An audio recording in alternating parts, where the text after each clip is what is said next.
சங்கமோ, நேற்று நம்முடைய மகளிர் சங்கமோ, நேற்று நம்முடைய காக்கி சட்டை பேரணி, சாயந்தரம் இன்டலெக்சுவல் பேரணி, இந்த மாதிரி வேறு வேறு நிகழ்ச்சி நடக்குதுங்க. ஏன்னா காவல்துறையினுடைய அனுமதி இல்லை. அதற்காக நாம் தெளிவாக சொல்லியிருக்கின்றோம், யாரும் பிரச்சனை பண்ணாமல், எங்கேயும் எதையும் வயலேட் பண்ணாமல் மக்கள் சந்திப்பை இண்டோரில் பண்ணுவோம். ஸோ சென்னை மட்டும் பார்த்தீங்கன்னா அவுட்டோரில் இந்த 20 தொகுதி இண்டோராக இருக்குதுன்னா 214 தொகுதி நாம் நடந்திருப்போம், மக்களை வெளியே சந்திச்சிருப்போம். சென்னை மட்டும் இது போன்ற உள்ளரங்களை சந்தித்து கொண்டு ஆனால் ஃபைனல் நிகழ்ச்சி கன்ஃபார்ம், அது பல்லடம் தான். பிரதமர் அவர்கள் எண்மண் எண் மக்கள் யாத்திரையினுடைய நிறைவு நிகழ்ச்சி பல்லடத்துக்கு தான் வர்றாங்க. அதில் எந்த மாற்று கருத்தும் சந்தேகம் இல்லை. தேதியை மட்டும் 2-3 நாள் அதிகாரப்பூர்வமாக சொல்லிடுறோம். ஏன்னா பிரதமர் அவர்கள் அரசு நிகழ்ச்சியிலும் பங்கேற்பதற்கான வாய்ப்பு இருக்கும் பொழுது அந்த டேட்டையை அவங்க ஃபிக்ஸ் பண்ணிட்டு தான் மொத்தமாக சொல்லுவாங்க. தேர்தலையொட்டி வந்து பாஜக விட்டு விலகி அதிமுக இணைஞ்சிருக்காங்க. இப்போ பாத்திமாலி அவர்களும் பாஜக விட்டு விலகி அதிமுக இணைஞ்சிருக்காங்க. இந்த தேர்தலையொட்டி என்ன தாக்கத்தை ஏற்படுத்தும் நினைக்கிறீங்க? தேர்தல் அப்போ நிறைய பேர் இங்கே இணைவாங்க, நிறைய பேர் அங்கே இணைவாங்க. புதுசாக என்னங்க அது கௌதமி அவர்கள் இதற்கு முன்பு சொல்லியிருந்தாங்க, ராஜபாளையத்தில் கட்சி எனக்கு சீட்டு ப்ராமிஸ் பண்ணியிருந்தாங்க, ஆனால் சீட்டு கொடுக்கல அப்படின்னு. இன்னைக்கு அதிமுக கிட்ட போயிருக்கிறாங்க. அதிமுக பாரதிய ஜனதா கட்சி ராஜபாளைய சீட்டு கேட்டுச்சு, அது அதிமுக கொடுக்கலன்னு எப்படி கௌதமி அக்காக்கு நான் சொல்லுவேன்? அதனால் அதெல்லாம் அவங்க கட்சிக்கு போகும்போது அவங்களுக்கு தெரியும். சில விஷயங்களை வெளிப்படையாக நாம் வெளியே பேசிட்டு இருந்தால் நல்லா இருக்காது. அது கூட்டணி அது முடிஞ்சது. அதற்கப்புறம் ஒரு தலைவர்களுக்கு ஒரு காரணம் இருக்கும். பிரதமர் வருவதற்கு முன்பு இன்னும் நிறைய தலைவர்கள் நம்ம பாரதிய ஜனதா கட்சியில் இணைய போகிறாங்க. அதனால் தேர்தல் நேரத்தில் ஒரு கட்சிக்கு இணையும் பொழுது நான் எப்பவுமே சொல்கிறது தான், அவர்களுக்கு என்னுடைய நல்வாழ்த்துக்களை எப்போ நான் சொல்லிடுவேன். அதே நேரத்தில் பாரதிய ஜனதா கட்சிக்கு ஒருத்தர் வந்தால் கூட அவர்கள் வந்திருக்கக்கூடிய கட்சியை பற்றி ஒரு விமர்சனம் வைக்க வேண்டாம்னு நான் சொல்கிறேன். காரணம் அது தவறாக போயிடும். அதனால் மக்கள் வருவதும் மக்கள் போவதும் தேர்தல் நேரத்தில் ஒரு சகஜம்தான்.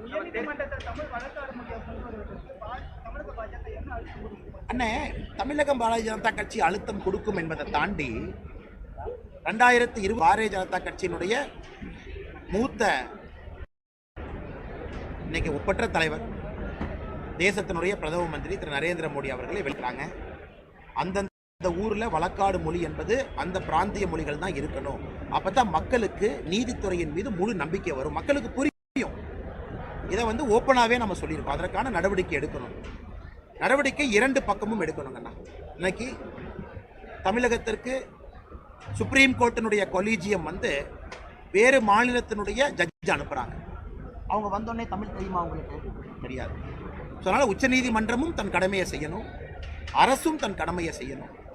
இது அன்னைக்கு ஜஸ்டிஸ் ரமண்ணா அவர்கள் உச்சநீதிமன்றத்தினுடைய தலைமை நீதிபதியை பக்கத்தில் வச்சுக்கிட்டு தான் பிரதமர் அவங்க சொன்னாங்க. அதனால் இதிலிருந்தே தெளிவாக தெரியுது, நம்முடைய ஆட்சியினுடைய கொள்கை ஒரு உச்சநீதிமன்றத்திலையும் வழக்காடு மொழி அந்த பிராந்திய மொழி, குறிப்பாக நம்முடைய தமிழ்நாட்டில் நம்ம தாய்மொழி தமிழ் மொழியில் இருக்கணுங்கிறத பிரதமர் அவர்கள் வெளிப்படையாக 2022 சொல்லிட்டாங்க.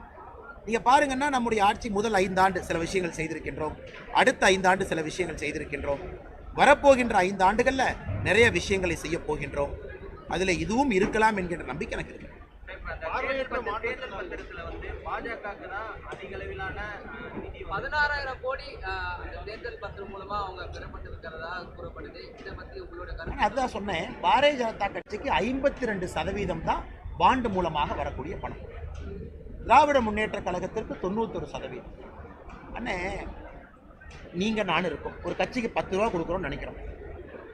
10 ரூபா எப்படி கொடுப்பீங்க? எனக்கு பிஜேபியை பிடிக்கும், நான் 10 ரூபா கொடுக்குறேன். ஸோ 48% பிஜேபிக்கு வந்திருக்கக்கூடிய பணம் என்பது பாண்டு இல்லாமல் வந்துருக்கு. பாண்டு இல்லாமல் 48%. ஸோ இதுலேருந்து என்ன புரியுதுன்னா, இந்தியாவில் பாரதிய ஜனதா கட்சியின் மீது மக்கள் மதிப்பு வைத்து மரியாதை வைத்து, இந்த கட்சிக்கு என் பணத்தை 10 ரூபா கொடுத்தா சரியாக பயன்படுத்துவாங்கன்னு கொடுக்குறாங்க. மொத்த எலக்ட்ரல் பாண்டில் ஒரு கட்சி மொத்தமாக பாருங்கண்ணா, பாரதிய ஜனதா கட்சி இந்தியாவில் நாடு முழுவதும் இருக்கு. ஆனால் திராவிட முன்னேற்ற கழகம் தமிழ்நாட்டில் மட்டுமே 600 கோடிக்கு கிட்டத்தட்ட எலக்ட்ரல் பாண்டு வந்திருக்கு. பாரதிய ஜனதா கட்சியை சராசரியாக நீங்கள் பார்த்தீங்கன்னா ஒரு மாநிலத்திற்கு 212 கோடி ரூபா பாண்டு மூலமாக பணம் வந்திருக்கு. 52%, திமுகவுக்கு 91%. ஆனால் பாரதிய ஜனதா கட்சிக்கு எந்த இழப்பும் இல்லை. இனி புது சிஸ்டம், அதாவது உச்சநீதிமன்றம் சொல்லியிருக்கக்கூடிய 2018 அருண் ஜேட்லி அவர்கள் எந்தெந்த தவறை சரி பண்ணணும் அப்படின்னு பாண்டு கொண்டு வந்தாங்க. மாதிரி கேஷ் போனால் அது நாடு பின்னோக்கி போகிற மாதிரி ஆயிரும்.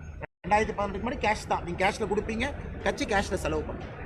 இன்றைக்கி பாரதிய ஜனதா கட்சி வெண்டார்ஸ்லாம் தமிழ்நாட்டில் பாருங்கள், செக்கில் கொடுக்குறோம். நீங்கள் நம்ப மாட்டீங்க, உள்ளாட்சி தேர்தலில் முதன்முறையாக நம்முடைய 5500 வேட்பாளர்களுக்கும் செக்கில் பணம் கொடுத்தோம். தமிழ்நாட்டில் யாராச்சும் ஒரு கட்சி சொல்ல முடியுமா? திராவிட முன்னேற்ற கழகமோ மூத்த கட்சிகளோ இல்லை உள்ளாட்சி தேர்தல் நேரத்தில் எங்களுடைய வேட்பாளர்களுக்கு செலவு செய்வதற்கு நாங்கள் செக்கில் பணம் கொடுத்தோன்னு தமிழ்நாட்டில் ஒரு கட்சி சொல்ல முடியுமா? நான் சொல்கிறேங்க, 5500 வேட்பாளருக்கும் செக்கில் கொடுத்தோம். ஏன்னா தெளிவாக இருக்கும், வர்ற பணம் அக்கௌண்ட்டுக்கு வருது, கொடுக்குற பணம் செக்கில் போகும். எங்கள் வெண்டார்ஸ்க்கெல்லாம் செக்கில் கொடுக்கும். அதனால் எங்களை பொறுத்தவரை இழப்பு எது இல்லைங்கண்ணா. உச்சநீதிமன்ற தீர்ப்பு கட்டுப்படணும். இப்போ உச்சநீதிமன்றம் சொல்லியிருக்கக்கூடிய முக்கியமான கருத்துக்களை சரி செய்வது எப்படி என்று யோசிக்கணும். இதை பாராளுமன்றத்தில் தான் சட்டம் கொண்டு வரணும். பாரதிய ஜனதா கட்சி தனியாக சொல்ல முடியாது.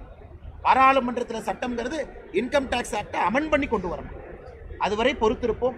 எலெக்ஷன் கமிஷன் ஆஃப் இந்தியா, மத்திய அரசு இதை எப்படி ஒரு புதிய சட்டத்தை கொண்டு வந்து அதன் மூலமாக உச்சநீதிமன்றம் எழுப்பியிருக்கக்கூடிய கேள்விகளை நம்ம சரி செய்ய போறோம் அவர்கள் கருத்து சொல்லும் வரை நான் உங்களை போன்ற ஒரு சாதாரண மனிதனாக என் கருத்துக்களை சொல்றேன். முதலமைச்சர் சட்டசபையில பேசும்போது இதுக்கு முன்னாடி வடக்கு வளர்கிறது, தெற்கு தேய்கிறது பேசிக்கிட்டு இருக்கோம். இப்ப தெற்கு வளர்கிறது, வடக்கு கொடுக்குதுங்க. நம்ம தொடர்ந்து அந்த வடக்கு தெற்கு பிரச்சனையை திரும்ப முதலமைச்சர் அந்த இதை மேற்கொள் காட்டி பேசியிருக்காரு. தமிழ்நாடு மக்களை உச்சநீதிமன்றம் அலட்சியப்படுத்துவதா? சரிங்க ஐயா, நேற்று நம்முடைய முதலமைச்சர் அவர்கள் சட்டப்பேரவையில் பேசும் பொழுது 10 சாதனைகள் அப்படின்னு பட்டியலிட்டாங்க. இன்வெஸ்ட்மெண்ட் கண்டிப்பாக இல்லை, நம்மை விட வேறு மாநிலங்கள் முன்னாடி இருக்காங்க. இன்னைக்கு உத்தரப்பிரதேசம் 9.2% ஆஃப் நேஷனல் ஜிடிபி அவங்களுக்கு இருக்கு. நம்முடைய தமிழ்நாடு 9.1% இருக்கும். அதை முதலமைச்சர் அவர்கள் அதை ஏற்காம தமிழகம் 2வதுன்னு சொல்லியிருக்காங்க. உத்தரப்பிரதேஷ் 2வது போனது சமீபத்தில் நம்ம பார்த்துருக்கோம்.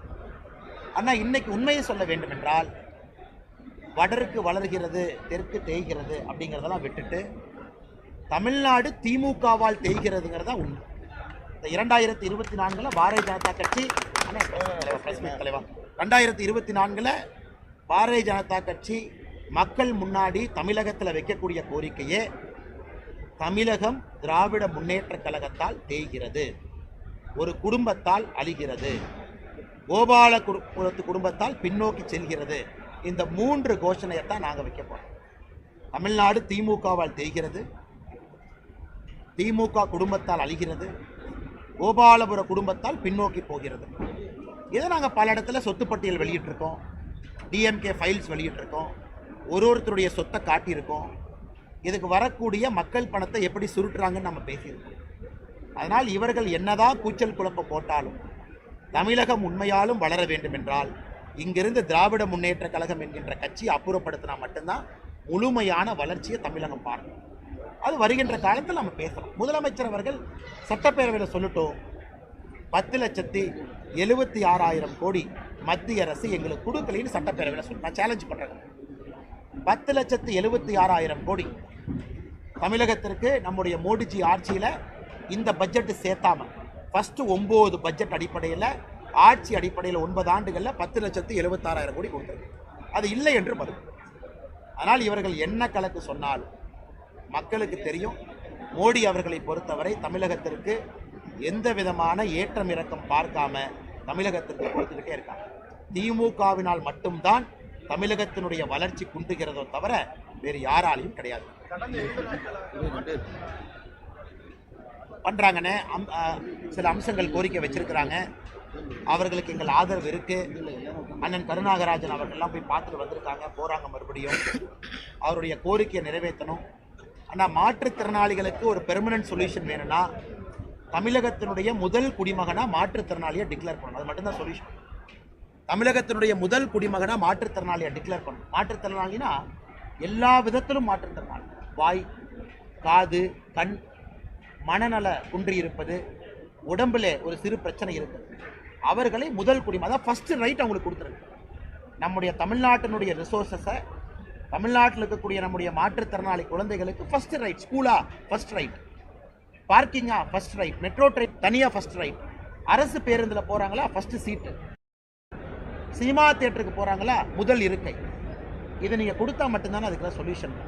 இல்லாட்டி இது சொல்யூஷன் கிடையாது. அதனால் பாரதிய ஜனதா கட்சி நாங்கள் தீர்க்கமாக யோசிக்கிறோம். மற்ற அரசியல் கட்சி மாதிரி போராட்டம் பண்ணாங்க, அன்றைக்கி ஒரு ஸ்டேட்மெண்ட்டை கொடுத்துட்டு போகிறோம் அப்படிங்கிறத தாண்டி 2026 நம்ம தேர்தல் அறிக்கையில் பார்ப்பீங்க, மாற்றுத்திறனாளி சகோதர சகோதரிகளுக்கு தமிழ்நாட்டினுடைய முதல் குடிமகனாக நாங்கள் டிக்ளேர் பண்ணுவோம். எல்லா ரிசோர்ஸஸும் முதல்ல அவங்களுக்கு கொடுப்போம். ஏன்னா அவர்களை பார்த்து கொள்ள வேண்டியது சமுதாயத்தினுடைய கடமை. தயவு செஞ்சு யாருமே அவங்க அப்பா அம்மா கடமை நினைக்கக்கூடாது. ஒரு மாற்றுத்திறனாளி சகோதர சகோதரி இருக்காங்க, அப்பா அம்மா கடமை இல்லைங்க சார், அது சமுதாய கடமை. சமுதாயம் தன்னுடைய கடமையாக மாற்றுத்திறனாளியை பார்த்துக்கிட்டா தான் அவங்க மேலே இருக்கிற ஸ்டிக்மா வெளியே போகும். அவர்கள் மீது சில மக்கள் பார்க்கக்கூடிய பார்வை அடிப்படையில் மாறும். ஐரோப்பிய நாடுகள் அப்படி தான் இருக்குது. இன்றைக்கி தமிழகமும் இந்தியாவில் முன்னோடி மாநிலமாக மாற்றுத்திறனாளிகள்